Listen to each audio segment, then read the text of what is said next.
أما بعد فأعوذ بالله من الشيطان الرجيم بسم الله الرحمن الرحيم فمن حاجك فيه من بعد ما جاءك من العلم فقل تعالوا ندعو أبناءنا وأبناءكم ونساءنا ونساءكم وأنفسنا وأنفسكم ثم نبتهل فنجعل لعنة الله على الكاذبين. قال الله تبارك وتعالى في الكلام المجيد في مقام آخر إنما يريد الله ليذهب عنكم الرجس أهل البيت ويطهركم تطهيرا. صدق الله العظيم. إن الله وملائكته يصلون على النبي يا أيها الذين آمنوا صلوا عليه وسلموا تسليما. اللهم صل على سيدنا محمد وعلى آل سيدنا محمد وبارك وسلم عليه. الصلاة والسلام عليك يا سيدي يا رسول الله وعلى آلك وأصحابك يا سيدي يا حبيب الله. الصلاة والسلام عليك يا سيدي يا رحمة للعالمين وعلى آلك وأصحابك يا سيدي يا خاتم النبيين. مجھ پہ بھی چشم کرم اے میرے آقا کرنا، مجھ پہ بھی چشم کرم اے میرے آقا کرنا. حق تو میرا بھی ہے رحمت کا تقاضا کرنا. میں کہ ذرہ ہوں مجھے وسعت صحرا دے دے، میں کہ ذرہ ہوں مجھے وسعت صحرا دے دے کہ تیرے بس میں ہے قطرے کو بھی دریا کرنا. اور ان صحابہ کی خوش اتوار نگاہوں کو سلام جن کا مسلک تھا طواف زیبا کرنا. مجھ پہ بھی چشم کرم اے میرے آقا کرنا. حق تو میرا بھی ہے رحمت کا تقاضا کرنا. بعد ہم صلاۃ بزرگ دوستو، قبلہ مولانا صاحب نے بہت زیادہ لقب لگا دی ہیں. میں اپنے گھر میں آیا ہوں، ایسے تعارف کی ضرورت نہیں ہے، سارے لوگ مجھے جانتے ہی ہیں. پہلے تو ڈاکٹر صاحب مبارکباد کے مستحق ہے اور یہ اللہ تعالیٰ کی خاص نعمت ہے، خاص مہربانی ہے، فضل ہے، عنایت ہے کہ اس نے یہ خوبصورت محفل پاک سجانے کی انہیں یہ سعادت عطا کی. اور دعا ہے اللہ کریم ان کے گھر میں، ان کے رزق میں خیر و برکت نازل فرمائے اور اس میلاد کے مبارک محفل کے توسل سے الہ العالمین ہم سب حاضرین کے تمام معاملات میں آسانی فرمائے. بزرگ دوستو، میلاد کی محافل آپ سنتے ہیں، جاتے ہیں اور ایک بڑا اچھا ماحول ہے اور اس سے یقیناً کچھ لرننگ ہونی چاہیے، کچھ سیکھنا چاہیے. آج کی جو یہ ایک سعادت والی نشست ہے، یقیناً یہ بھی سرکار دو عالم نور مجسم شفیع معظم رسول مکرم فخر آدم بنی آدم جناب صاحب مقام خاتم صلی اللہ علیہ وآلہ وسلم کے میلاد کے عنوان سے سجی ہے. اور میلاد میں کہا کرتا ہوں کہ یہ رسم نہیں ہے، یہ رواج نہیں ہے، یہ عادت نہیں ہے، بلکہ یہ ہماری ثقافت ہے، یہ ہماری تہذیب ہے، یہ عبادت ہے اور یہ نسلوں کا حاصل ہے. اور یہی ہمارے گھروں کی برکت ہے، یہی گھروں کی آبادی ہے، یہی دراصل وہ رونق ہے جس کے لیے ہمارے یہ گھر بنے ہوئے ہیں.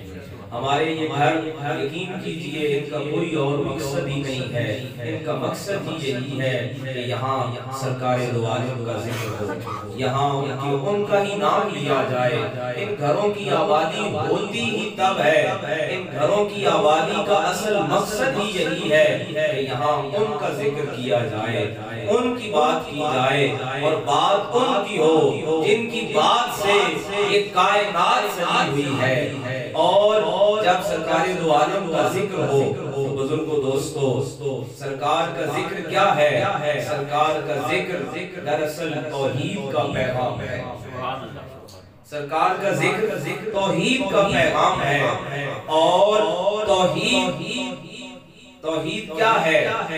یہ میلاد والوں کے پاس ہی تو عقیدہ ہے کہ میلاد منا کر، میلاد کی محافل سجا کر، اور سرکار دو عالم نور مجسم شفیع معظم رسول مکرم صلی اللہ علیہ وآلہ وسلم کا ذکر مقدس کرنے کے بعد ہم اس بات کا اعلان کرتے ہیں کہ ساری مدحیں، ساری ثنائیں، ساری تعریفیں اور ساری حمد بھی آپ کے لیے ہے، لیکن سرکار دو عالم دراصل توحید کے پیغمبر ہیں، توحید کا پیغام لانے والے ہیں۔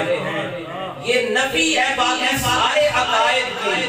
بہت توجہ دیجئے گا اس بات پر کہ سابقہ امتیں گمراہ ہوئی کہاں پر؟ کہ جب انہوں نے رسالت کے باب میں، رسالت کے چکر میں اپنے اصل مقام کو، اپنے اصل سبق کو کھو دیا، وہیں پہ سارا مغالطہ لگا۔ نصارہ کے ہاں، عیسائیوں کے ہاں معاملہ کیا تھا؟ بہت توجہ سے اس بات کو سمجھیے گا کہ انہوں نے جب حضرت عیسیٰ ابن مریم سے مختلف واقعات دیکھے کہ ان کے پاس مختلف معجزات عطا ہوئے، انہوں نے قرآن مجید نے ہمیں بتایا کہ انہوں نے جب ابری الاکمہ والابرص واحیی الموتى کہ انہوں نے اندھوں کو آنکھیں دی، بس کے بیماروں کو شفا یاب کیا، وَأُحْيِي الْمَوْتَى اور مردوں کو جب زندہ کیا، تو انسانوں نے اپنی عقل سے سوچا، اپنے فہم سے، اپنے ادراک سے، اپنے علم سے سوچا، اور عیسیٰ ابن مریم کو معاذ اللہ ابن اللہ قرار دے دیا۔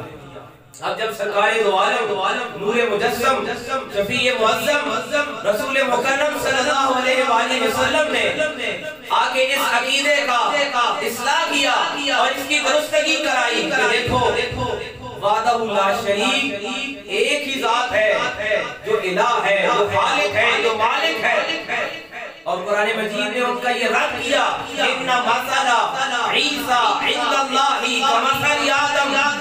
انہوں نے کہا نا کہ حضرت عیسیٰ کی پیدائش ساری کائنات میں منفرد پیدائش ہے، لہذا یہ معاذ اللہ استغفر اللہ یہ الہ کے بیٹے ہیں۔ تو انہیں کہا گیا کہ پھر آدم کے بارے میں کیوں نہیں کہتے؟ ان کی پیدائش تو ماں سے ہوئی ہے، لیکن آدم کی پیدائش اور عجیب ہے۔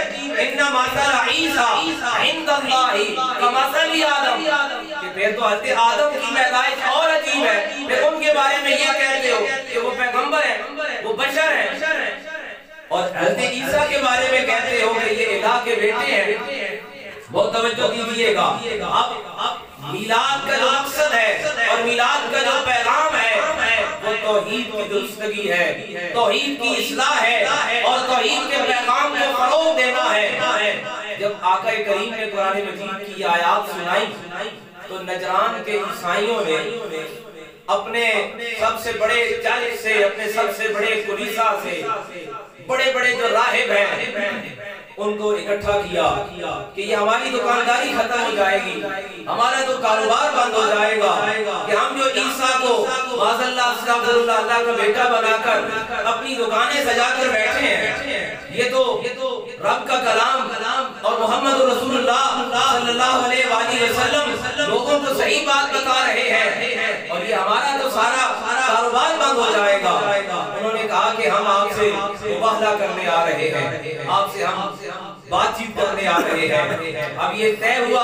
کہ آقا کریم کو دعوت دی گئی کہ آپ باہر نکلیں، تو پھر قرآن مجید میں سورہ آل عمران کی آیت نمبر 61 میں اللہ کریم نے وہ سارا احوال پیش کیا۔ اب یہ توحید کا جو چیپٹر ہے، توحید کا جو عنوان ہے، اس کی تکمیل ہو رہی ہے۔ نجران نے عیسائیوں نے اپنے سارے بڑے بڑے جو ان کے پادری ہیں، جو پوپ ہیں، ان کو اکٹھا کیا اور کہا کہ آپ یہ جو کہہ رہے ہیں کہ عیسیٰ مخلوق ہے، الہ نہیں ہو سکتے، ہم اس پر بات کرنے آ رہے ہیں، آپ ہمارے ساتھ بات کیجئے۔ اور طے یہ ہوا کہ آپ بھی دعا کریں گے، ہم بھی یہ دعا کریں گے۔ جس پر عذاب نازل ہوا وہ جھوٹا ہوگا اور جو بچ گیا وہ سچا ہوگا۔ نبی رحمت ختمی مرتبہ امام الانبیاء خاتم الانبیاء صلی اللہ علیہ وآلہ وسلم کی طرف وحی آئی، فمن حاجک فیہ من بعد ما جاءک من العلم فقل تعالوا ندعو ابناءنا وابناءکم۔ میلاد کی محافل سجانے والوں یاد کر لو، یہی توحید کا پیغام ہے اور یہی مقام رسالت ہے اور یہی آقا کریم کی رسالت کی تکمیل کا چیپٹر ہے۔